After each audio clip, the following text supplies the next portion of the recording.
What if the person you thought you knew best, the one who held all the power, was actually hiding a deep, unsettling secret?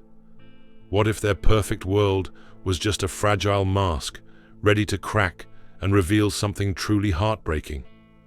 You know that feeling, right? That little shiver of dread when you suspect there's more to the story than meets the eye? If you've ever felt that pit in your stomach, that creeping fear that something's terribly wrong just beneath the surface, then this story, my friends, is exactly for you. And before we dive into this emotional roller coaster, do me a huge favor. Hit that like button and let me know in the comments where in the world you're watching from. Your insights mean everything, and this tale, well, it's going to resonate deeply with each and every one of you. This isn't just any story. It's about a man, a powerful CEO, who thought he had it all figured out. He decided to go undercover, to see his empire from the ground up. But what he found wasn't what he expected. Not at all. He walked into one of his own diners, just wanting a meal, but what he heard, what he overheard, stopped him dead in his tracks. Let's dive in to see. The bell above the diner door jingled softly, a sound so familiar yet so alien to Arthur Pendleton as he stepped inside. He usually arrived in a sleek black car, ushered into boardrooms, not walking in unnoticed like any other customer. Today, he was just Arthur, a man in a simple jacket, a baseball cap pulled low, trying to blend in. His vast chain of diners, Pendleton's Plates, spanned the country, a testament to his ambition and relentless drive. But lately, a nagging sense of detachment had settled over him. He felt disconnected from the very heart of his business, the people who made it run, the customers who kept it alive. So, here he was, incognito, ready to observe, to feel the pulse of his own creation. He chose a booth in the corner, far enough to observe, close enough to hear the low hum of conversations and the clatter of dishes. A young waitress, Clara, with bright, tired eyes, approached his table. She offered him a menu with a strained smile that didn't quite reach her eyes. Arthur ordered a simple burger and fries, nothing too fancy, just wanting to see the standard service. As Clara walked away, he noticed a subtle tremor in her hands as she picked up a stack of clean napkins. A tiny detail, but it pricked at his awareness. He watched her move, efficient, but with a certain weariness that tugged at something within him. It was a weariness he hadn't seen in the polished reports he received at his penthouse office. Minutes later, a hushed, almost imperceptible sound drifted from the kitchen. A soft, broken sob. Arthur, pretending to be absorbed in his phone, tilted his head slightly, his ears straining.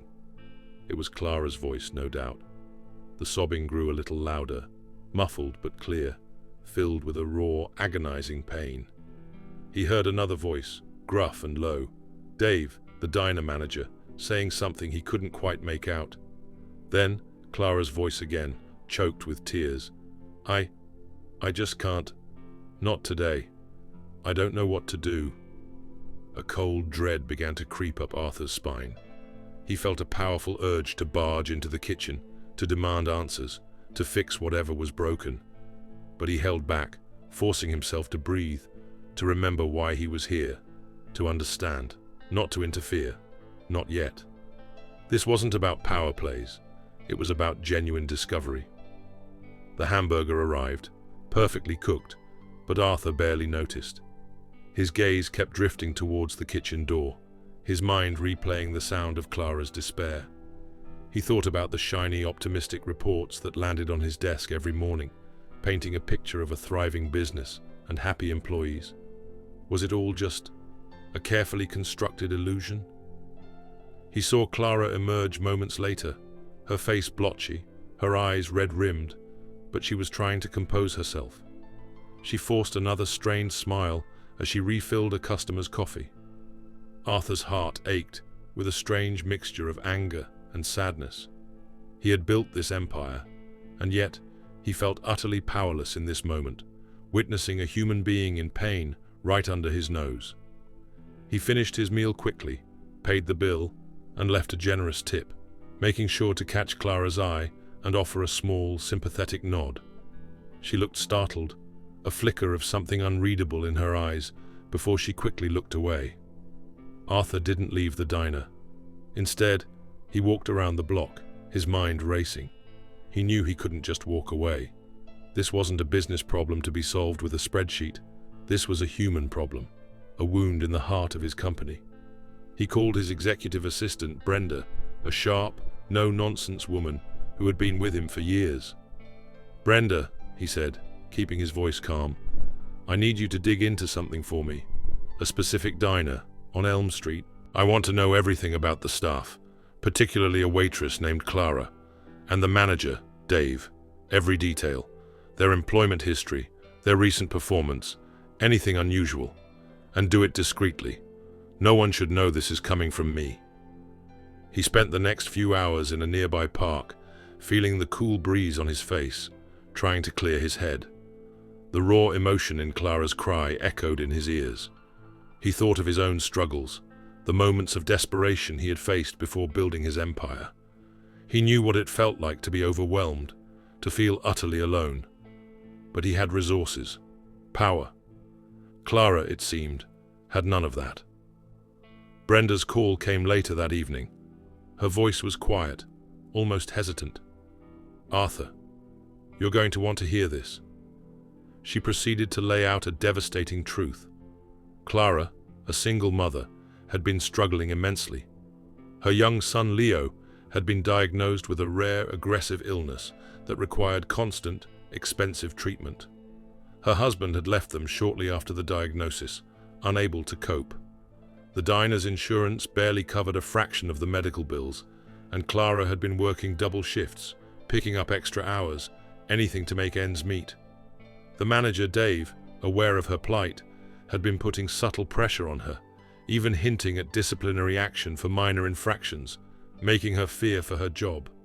He had even, Brenda discovered, been pocketing a portion of the tips meant for the waitstaff, including Clara's. The final blow, a crucial piece of medical equipment for Leo, had broken down that morning, and Clara couldn't afford to replace it. That was what had driven her to tears in the kitchen. Arthur felt a surge of cold fury. This wasn't just a breakdown in operations. It was a betrayal of trust, a ruthless exploitation of vulnerability. His own company, built on the promise of serving communities and valuing its people, had become a source of pain for one of its most vulnerable employees. "Brenda," he said, his voice hard, "book me a flight first thing in the morning, and get me in touch with a top-tier medical specialist for pediatric rare diseases. I want to make sure Leo gets the best care possible, and make sure Dave is no longer employed by Pendleton's plates by end of day, effective immediately." He also instructed her to arrange a discreet but substantial financial package for Clara, enough to cover all of Leo's medical expenses, and a special fund for his future. He didn't want it to feel like charity, but a recognition of her immense dedication and the injustice she had suffered. The next morning, Arthur returned to the diner, not as an anonymous customer, but as Arthur Pendleton, CEO. He walked straight to Clara, who was polishing silverware, her face still showing traces of fatigue. Her eyes widened in shock as she recognized him from the news, from the company's internal publications. She looked terrified, probably fearing the worst.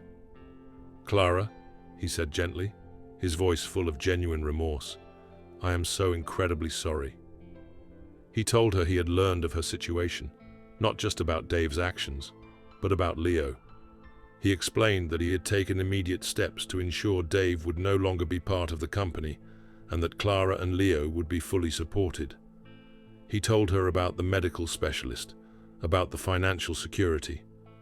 Clara's eyes welled up again, but this time they were tears of disbelief, of overwhelming relief.